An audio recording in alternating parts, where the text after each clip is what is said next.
নমস্কার বন্ধুরা, কেমন আছো সবাই? আশা করছি সবাই ভালো আছো। সবাইকে জানাই শুভ সকাল, তার সঙ্গে হ্যাপি হোলি। তো আগের দিন দোল উৎসব পালন করলাম, আর আজকে হচ্ছে হোলি। আর সকাল সকাল উঠে গিয়েছি, এই ছুটির দিনে না উঠতে আর ভালো লাগে না। তো যাই হোক, উঠে ফ্রেশ ট্রেশ হয়ে গেছি, স্নান এখনও হয়নি। তো আজকে ভাবলাম একটুখানি ডিম টোস্ট খাই, সেই জন্য নিজেই ডিম টোস্ট বানিয়ে নিচ্ছি। তো সকালবেলাতে এরকম ডিম টোস্ট খেয়ে নিয়েছি। তবুও ডিম পাউরুটি ঘরে ছিল না, বাজার থেকে মানে দোকানে গিয়ে কিনে আনলাম, বাজারও একবারেই করে আনলাম। তো আজকে ব্রেকফাস্ট করতে করতে মোটামুটি 11টা বেজে গিয়েছিল।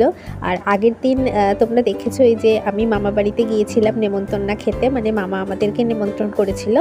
আর আজকে আমাদের বাড়িতে সবার নিমন্ত্রণ ছিল, তো কেউ আসেনি, মামার মাসি এসেছিল।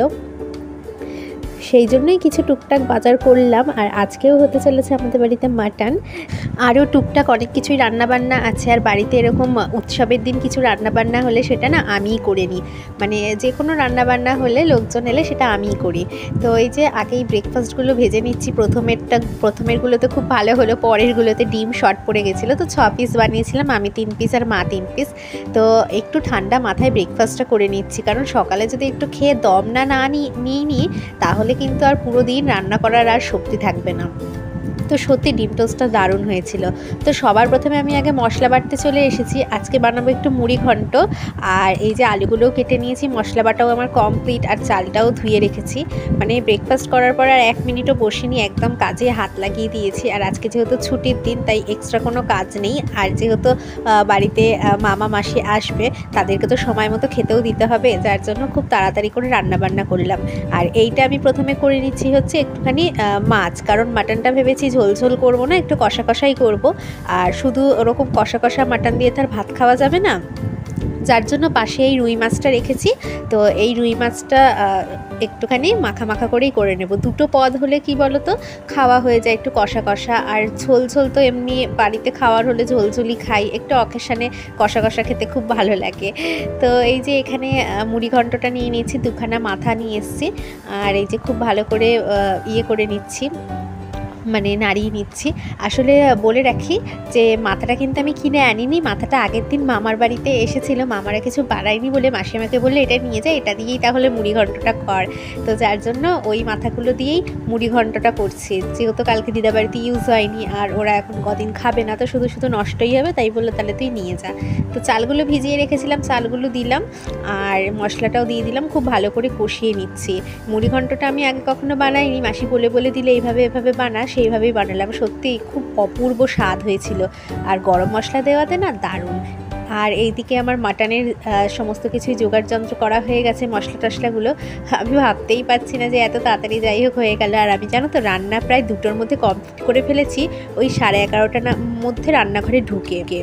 যদিও আমি শুধু রান্না করছি, মানে সব দিকটা আমি সামলাচ্ছি তা কিন্তু নয়, আমার মা আর মাসি কিন্তু আমাকে অনেক হেল্প করেছে। ওরা একটু কেটে দিচ্ছিল, আমি জাস্ট মশলাটা করেছি আর হচ্ছে রান্নাটা করেছি, আর ওরা শুধু কেটে দিচ্ছিল, বাসনপত্র এগিয়ে দিচ্ছিল, মানে সবই। তো মাংসটা আমি একটু ম্যারিনেট করে নিলাম, বেশিক্ষণ রাখতে পারিনি কারণ অলরেডি দেরি হয়ে গিয়েছিল, ম্যারিনেট করে রাখার মতো সময় ছিল না। ওই 5 মিনিট মতন রেখেছিলাম, যতক্ষণ পর্যন্ত এই পেঁয়াজ আর মশলাটা 5-10 মিনিট হবে এই মশলাটা আর পেঁয়াজটা ভাজা হচ্ছে। তো মশলা আর পেঁয়াজটা ভাজা হলো, তেজপাতাটা দিয়েছি, মা বলছে তেজপাতা দিস না, গন্ধ বেরোয়, কিন্তু সবসময় বেরোয় না, কখনো দেখেছি বেরোয়, আবার কখনো বেরোয় না। তো এই তেজপাতাটা দেখলাম ভালোই বেশ, সেই জন্যই দিলাম।